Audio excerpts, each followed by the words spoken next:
Hello, my name is Doris Keevan Franke, and I live in St. Charles, Missouri.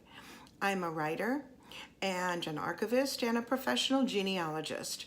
I'm currently working on the biography of a slave named Archer Alexander, born in Virginia in 1806, brought to Missouri in 1829, but in 1876 he became the slave that is rising beneath President Abraham Lincoln on the Emancipation Monument in Lincoln Park in Washington, D.C. We hope you'll see our blog, archeralexander.blog, and sign our petition to see that the monument, which was paid for entirely by the former slaves of America, to remain in its location.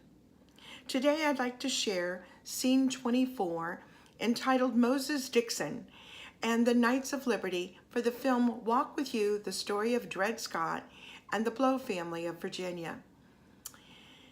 In March of 1846, in St. Louis that spring, Dred Scott met Moses Dixon and 11 young men. Harriet Scott states that they met in the second story of an old brick house on Green Street. Today, that would be Lucas Avenue. These men were very courageous and patient and temperate. They formed this secret organization to create a plan to end slavery in the United States. Moses Dixon was born a free man in Cincinnati, Ohio. His mother had been a slave and his father a slave owner. When they moved to Ohio, Moses' father freed 300 of his slaves and gave them 50 acres of land each to cultivate. He lost both of his parents by the time he was a young teenager. He would begin working as a barber on the steamboats traveling throughout the South. And what he found and what he witnessed and what he saw there convinced him to work for the abolition of slavery. Dixon moved to St. Louis, where he met his wife, Mary Elizabeth.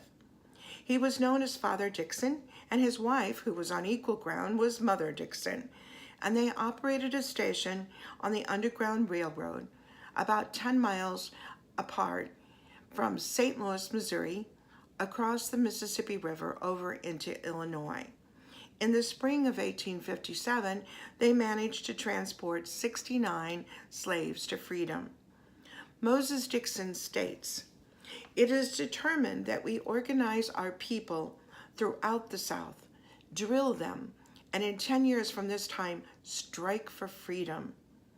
Men solemnly swear that I can die, but I cannot reveal the name of any member until all slaves are free."